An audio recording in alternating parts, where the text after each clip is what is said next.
Este es uno de los choques más polémicos de la espiritualidad contemporánea. Por un lado, Jiddu Krishnamurti, considerado uno de los pensadores espirituales más influyentes del último siglo.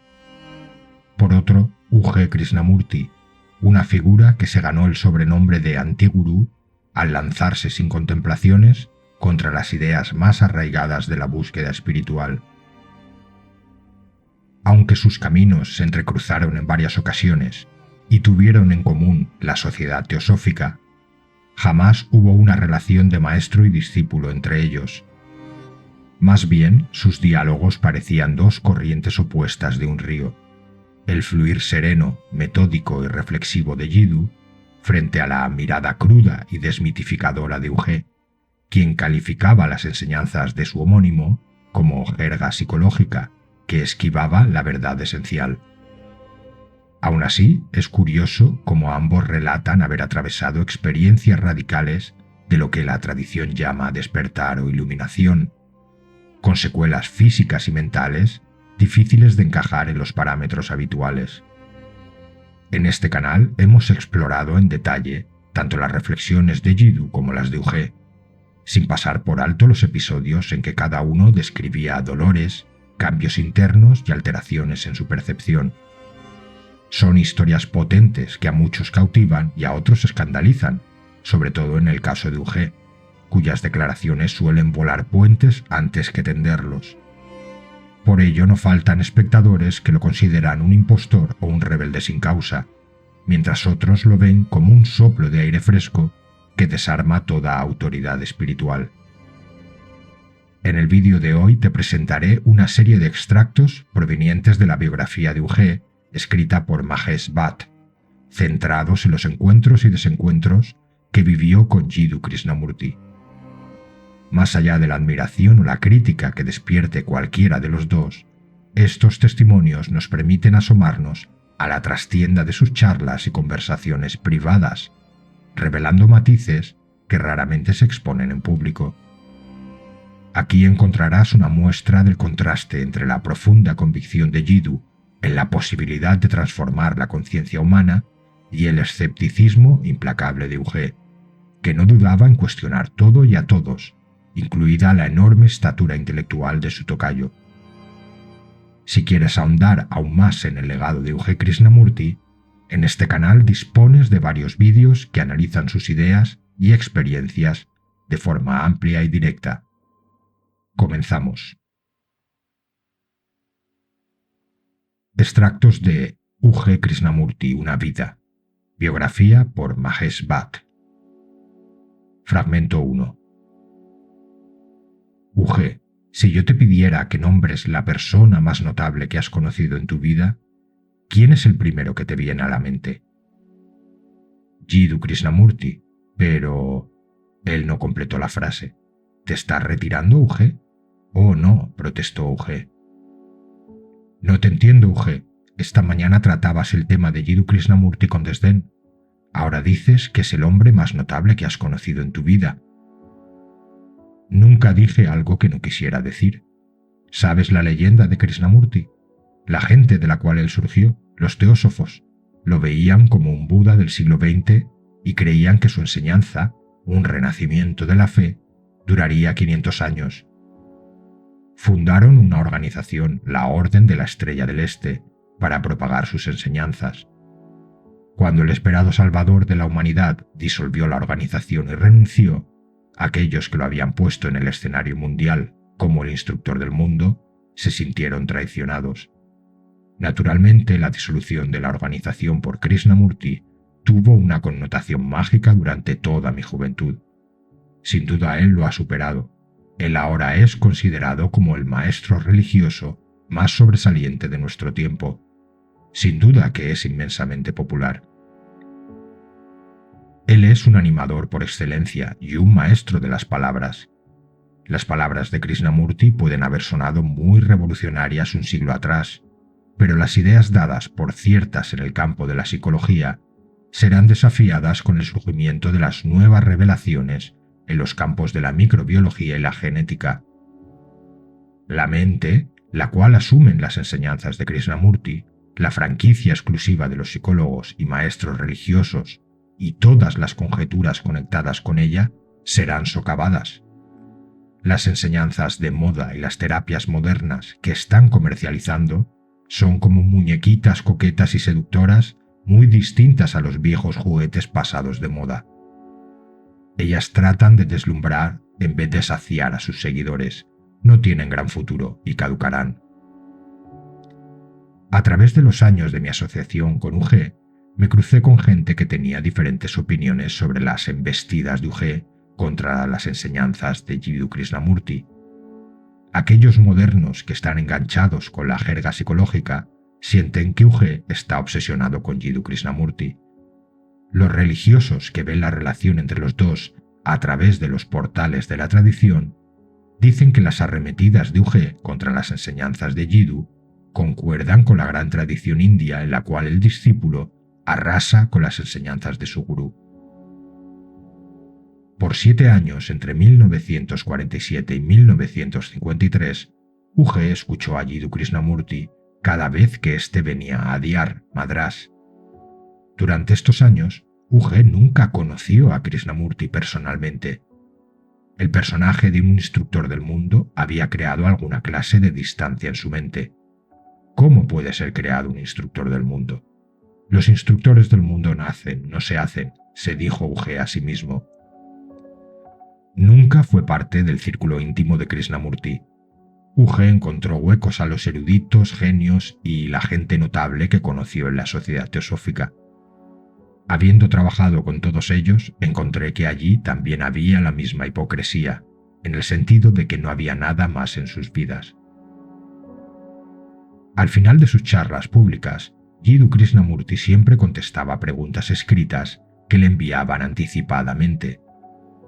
En 1953, durante una de sus charlas en Madrás, UG le envió la siguiente pregunta. Señor, ¿qué es lo que obtiene exactamente de estas charlas y discusiones? Obviamente usted nos seguiría por más de 20 años si no lo disfrutara, ¿o es solo por la fuerza del hábito? Krishnamurti le dio a UG la siguiente respuesta. Es natural lanzar esta pregunta, ¿o no? Porque el interrogador solo sabe o es consciente de que generalmente el orador obtiene alguna clase de beneficio personal. ¿O es solo la edad avanzada? ¿O fuera joven o viejo, es el hábito? Eso es lo que él está acostumbrado, así que lanza la pregunta. ¿Cuál es la verdad acerca de esto? ¿Estoy hablando por hábito? ¿Por qué estoy hablando por más de 20 años y hablaré por otros 20 hasta que yo muera? ¿Es la comprensión de algo un hábito? El uso de las palabras es un hábito, pero el contenido de las palabras varía de acuerdo a la percepción de la verdad de momento a momento. Si el orador saca algo de eso, entonces te está explotando. Esto es a lo que la mayoría de nosotros estamos acostumbrados. El orador entonces te está usando como medio de realización y seguramente estaría destruyendo lo que es real. Como a nosotros nos concierne encontrar la verdad y lo que es de momento a momento, en eso no puede haber continuidad. Todo hábito, todo deseo de realización, todo engrandecimiento personal debe llegar a su fin, ¿o no? De otra manera es otra vía de explotación, otra forma de engañar a la gente, y en eso seguramente no estamos ocupados. Al día siguiente, durante un punto muerto en un periodo de discusión acerca de la cuestión de la muerte y la experiencia de la muerte, Krishnamurti repentinamente se dirigió a UG y le preguntó: ¿Qué opina usted, señor? A partir de ese día, ambos se involucraban en discusiones acaloradas. Krishnamurti nunca permitió a otros interferir en el intercambio entre ellos. Si alguno lo intentaba, Krishnamurti diría: «No, señor, nosotros dos tenemos que resolver este punto». El tercer día, Jiddu Krishnamurti comenzó repentinamente a hablar de los estados conscientes y subconscientes de la mente. UG reaccionó diciendo: «No veo una mente en mí, y mucho menos una mente consciente o subconsciente. Así que, ¿por qué estamos hablando de una mente consciente o subconsciente?». Krishnamurti respondió: «Señor, para usted y para mí no hay tal cosa como una mente consciente o subconsciente. pero estoy utilizando esos términos para aquella gente. Se estaba refiriendo a las demás personas en la reunión de discusión. UG entonces le dijo que lo estaba utilizando a él como caja de resonancia y que él no estaba interesado en esa clase de juego. Pronto, después de esto, UG dejó de participar en las discusiones públicas. El señor Vave, su amigo mutuo, el único que sabía que UG había enviado la pregunta a Krishnamurti 3 días antes, lo urgió a encontrarse con Krishnamurti personalmente. Él arregló una reunión privada entre ellos aquella tarde. Esa primera reunión fue muy cálida y placentera. UG le contó a Krishnamurti al comienzo que él no tenía ningún problema personal y que no estaba buscando una aclaración sobre lo que estaban discutiendo durante esos 3 días. Entonces, casualmente, mencionó su trasfondo con la Sociedad Teosófica y su conexión personal con Annie Besant, Leadbeater, Jinara Hadassah y el Dr. Arundale. También mencionó que su abuelo materno había estado relacionado estrechamente con los líderes de la Sociedad Teosófica, incluyendo a su presidente fundador, Olcott. Muchos de aquellos líderes habían visitado su casa en Andhra Pradesh. UG le contó que había estado dando conferencias para la Sociedad Teosófica por 7 años, principalmente en la India y más recientemente en Europa y América. Jiddu respondió que había escuchado de su visita a Noruega, Suecia y Dinamarca. Dijo que aquella gente de esos países se había confundido por los nombres que él y UG tenían en común. Parece que tuvo que escribirles diciendo que no estaba yendo a aquellos países, sino que era otro Krishnamurti que habían invitado. La conversación duró 1 hora. Al final de la misma, Jiddu Krishnamurti pidió a un asociado que arreglara otra reunión con UG para el día siguiente. Desde ese momento, ellos se encontraron toda vez que Jiddu Krishnamurti tenía tiempo libre hasta que dejó Madrás.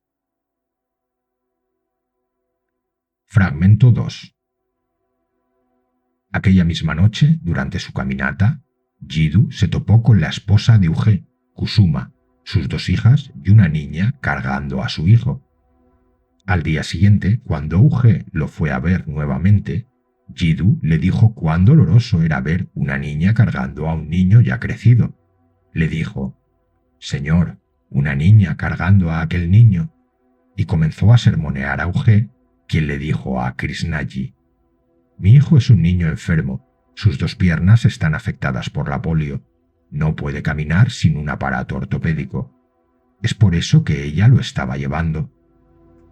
UG le dijo que estaba considerando llevar al niño a los Estados Unidos para un tratamiento médico. Tienen unos aparatos ortopédicos especiales que le permiten flexionar sus piernas. Entonces Krishnamurti dijo: «Trae la familia entera mañana». Al día siguiente él trajo a su esposa, 2 hijas y su hijo a reunirse con Krishnamurti. Era un domingo a la mañana. Krishnamurti normalmente no veía a nadie los domingos a la mañana, siendo que daba charlas públicas los domingos por la tarde, pero era el único momento en que los podía ver. Esto se convirtió en un hábito. UG y su familia verían a Krishnamurti todos los domingos a la mañana mientras él estuvo en Madrás. Aquella primera mañana, después de los cumplidos habituales, Jiddu Krishnamurti pidió a su anfitrión traer unas naranjas para los chicos. La menor tomó una de ellas, la peló y arrojó las cáscaras en el suelo. Jiddu se la hizo recoger y le dio una perorata sobre cómo ella no debía arrojar la cáscara por todos lados y que ella debía levantar los trozos y ponerlos en la basura. Él la ayudó en el proceso. UG estaba observando la escena. Le dijo a Jiddu Krishnamurti que sus palabras no tendrían ningún efecto en la niña. Krishnaji le dijo: «Le das otra naranja y hará exactamente lo mismo que antes. No confío en nadie que no haya criado a sus propios hijos y los eduque o hable sobre cómo criarlos o educarlos. Si hubieras criado a tus propios hijos, entonces entenderías». Ni bien había dicho esto, la pequeña repitió su falta. El tema de la conversación giró hacia el tratamiento médico del niño. UG le dijo a Krishnamurti: «Calculo su costo en $90,000. Es todo lo que tengo». pero eso privaría al resto de los otros niños en la familia de su participación del dinero. Le contestó Krishnamurti: $90.000 es mucho dinero. Usted sabe que solía sanar a gente. ¿Por qué no me dejan tratarlo? Uge le replicó: soy un hombre escéptico. Escuché mucho acerca de tu trabajo de cura. No funciona en este caso. Las células del chico están muertas. No puedes darles vida. Si lo puedes hacer caminar, te creeré. Jesús caminó sobre el agua porque probablemente no sabía nadar. En la historia de la multiplicación de los panes y los peces, él probablemente cortó el pan en muchos trozos pequeños. Jiddu Krishnamurti rompió a reír con esta observación. La esposa de Uge intercedió: ¿por qué te pones en el camino si Krishnaji quiere ayudar al niño? Uge le contestó: es tan hijo tuyo como mío. Personalmente no creo que sea de ayuda, pero no quiero ponerme en el camino de sus intentos de cura. Así que Krishnamurti intentó su técnica de cura masajeando las piernas del niño por varios días. Un día, después de una de aquellas sesiones, el niño fue a la habitación de Krishnamurti. Krishnamurti instantáneamente se detuvo y corrió atrás de él diciendo: «¡Oh Dios! Tengo mi reloj sobre la mesa». Ambos salieron de la habitación, el niño con el reloj en sus manos.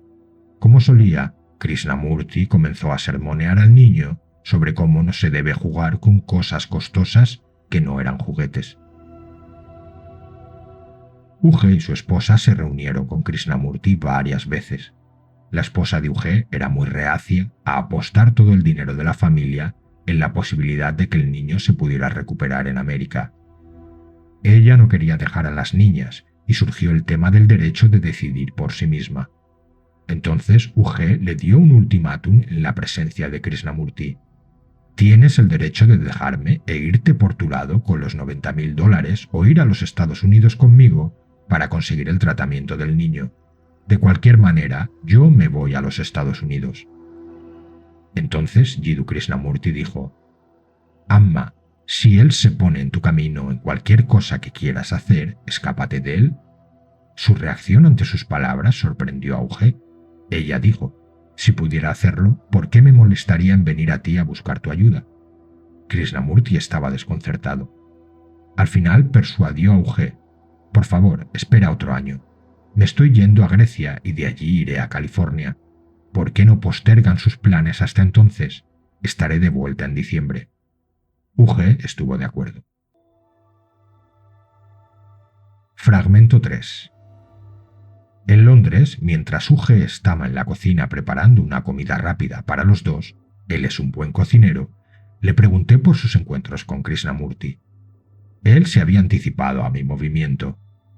«Tu biografía sobre mí está obligada a tratar sobre mis encuentros con Jiddu Krishnamurti.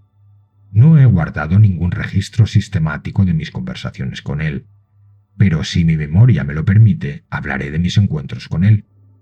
Tranquilamente encendí mi grabador mientras Uge comenzó a hablar.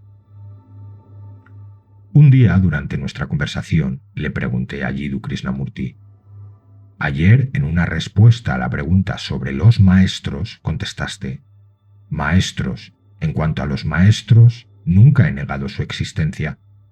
Mi pregunta, Krishnaji, es: ¿existen o no existen? Y quiero una respuesta directa». Él dijo: «Cualquier cosa que diga se convierte en una autoridad». Yo dije: «No estoy impresionado por tus respuestas diplomáticas que no confirman ni niegan. ¿Por qué das estas respuestas ambiguas? ¿Por qué no cuelgas todo en un árbol para que todo el mundo lo vea?». Y en vez de contestarme, Jiddu me preguntó: «¿Cómo está yendo la convención?». Entonces le pregunté: «¿Quieres decir, Krishnaji, que el estado en que estás vino por el método que estás indicando a tus oyentes? Antes de la guerra estabas utilizando un lenguaje completamente místico. Ahora, después de la guerra, vienes con lo que yo llamo la jerga krishnamurtiana. Tu enseñanza no es más que una mezcla de Freud, Jung, Rank, Adler, con un sesgo religioso. ¿Es solo para darle a la gente un nuevo juguete?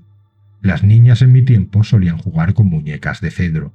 Ahora les das muñecas que caminan, hablan y bailan». Krishnamurti se rió y dijo: «Si funciona, funciona. Si no funciona, no funciona.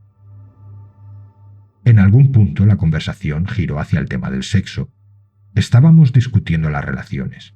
Yo dije, es solo sexo. Tiene que haber mucho más que eso, dijo él. ¿Qué, por ejemplo? Pregunté. Amor, contestó. ¿Qué tiene que ver el amor con eso? Le cuestioné. Entonces mi esposa interrumpió diciendo, no te voy a comenzar a hacer preguntas sobre el sexo, excepto una. ¿Tuviste sexo alguna vez, Krishnaji?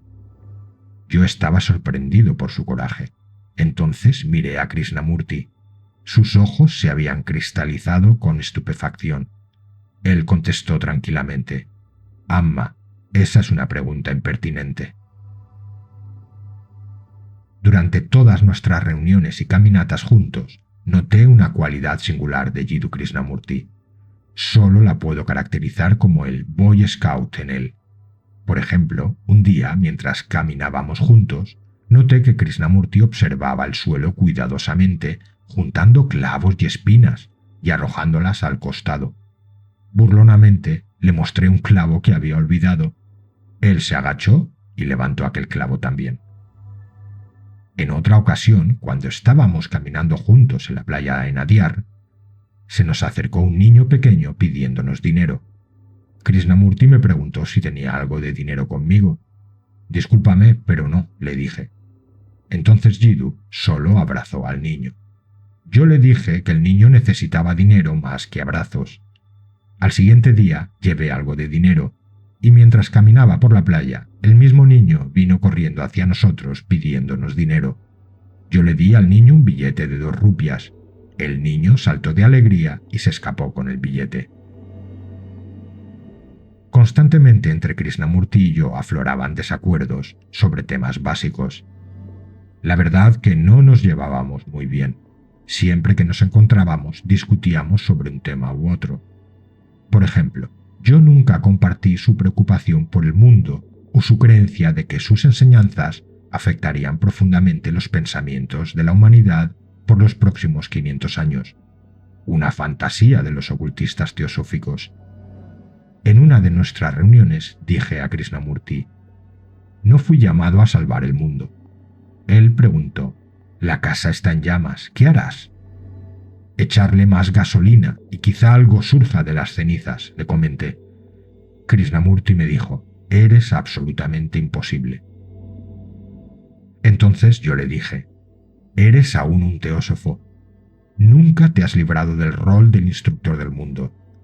Hay una historia en la Bhagavad Gita que habla del Abadhut, que paró en una posada a la vera del camino y fue interrogado por el posadero. ¿Cuál es tu enseñanza? Él contestó, no hay maestro, ni enseñanza, ni aprendiz, y se fue. Tú también repites esas frases y aún estás interesado en conservar tus enseñanzas con pureza prístina para la posteridad. Un día surgió el tema de mis niños y su educación. Krishnamurti me preguntó, ¿a qué escuela están asistiendo tus niñas? A la escuela teosófica Besan, naturalmente, contesté. Como sabes, está casi al lado nuestro. Enseñan religión, señor, me dijo. Yo le repliqué, ¿qué enseñan en la escuela del Valle Rishi? En vez de llevarlos a una reunión de oraciones, ustedes sacan a los pobres estudiantes reacios a observar las puestas del sol desde la cima de la colina. ¿Cuál es la diferencia? A ti te gustan las puestas del sol, así que los niños tienen que observarlas también. ¿Sabes? Yo pasé 3 días y medio en aquella escuela nacional Guindy. Recordarás que tú nos dabas charlas en ese entonces. No hay nada maravilloso acerca de esas escuelas. En cuanto a mí mismo, yo atendía a una escuela común. ¿Y qué hay de incorrecto en mí? Trató arduamente de convencerme de matricular a mis hijas en la escuela del Valle Rishi. Más aún, sugirió que yo mismo pasara algún tiempo allí. Eso es lo último que haría. Ellas tienen que crecer para vivir en este mundo. No quiero que sean unas inadaptadas. Entonces mi esposa se ofreció voluntariamente para ir allí como maestra con los niños. Pero él le dijo, Amma, tienes que cuidar a ese chico enfermo. Es una tarea de tiempo completo. Volviéndose hacia mí, me dijo, ¿por qué no vas y pasas algún tiempo en la escuela? Si no te gusta, Podemos tirarla abajo y volverla a construir piedra por piedra y ladrillo por ladrillo. Entonces yo le dije, ¿por qué no dejas de trotar alrededor del mundo y te quedas en la escuela? Entonces consideraré unirme a ti. Él respondió, paso un mes cada año en la escuela del Valle Rishi y otro mes en la escuela Rajgat. Esto es prácticamente todo lo que puedo hacer. Es mi dharma viajar alrededor del mundo y dar conferencias. Krishnamurti siempre comenzaba sus charlas con el estribillo, hagamos un viaje juntos. Un día le pregunté, ¿dónde estás? ¿Estás ahí? ¿O estás realmente haciendo un viaje con nosotros? Tomas un tema y nos pides que prosigamos paso a paso, lógicamente, racionalmente, sanamente e inteligentemente. Entonces viene un momento en el cual tú exclamas, lo tengo, ¿alguien más lo tiene? Es teatro, es una función. Para exponerlo crudamente, es una obra burlesca. Tú despegas y hablas de amor, éxtasis, beatitud, inmensidad, y así sucesivamente, pero nos dejas a nosotros en la pista. Nos estás ofreciendo vuelos falsos. Toda vez que me encontraba con Jiddu, la cuestión que estaba sobre todas en mi mente era esta. ¿Qué hay detrás de todas estas abstracciones que me estás arrojando? ¿Hay algo realmente? No estoy interesado en tus descripciones románticas y poéticas. En lo que respecta a las abstracciones, no tienes comparación con los grandes pensadores que la India ha producido. No les puedes ni siquiera encender una vela. Por la forma en que describes las cosas, me da la impresión de que al menos has visto el azúcar, para utilizar una metáfora familiar, pero no estoy seguro de que lo hayas probado. Le repetí esta pregunta vez tras vez, de una manera u otra en cada reunión que tuve con Jiddu, y nunca recibí una respuesta satisfactoria y directa. La ruptura total vino en Bombay. Esa fue mi última reunión con él por un largo tiempo. Le pregunté otra vez si había algo detrás de las abstracciones que me estaba arrojando. Sé franco por una vez. Entonces me dijo con gran fuerza, no tienes manera de saberlo.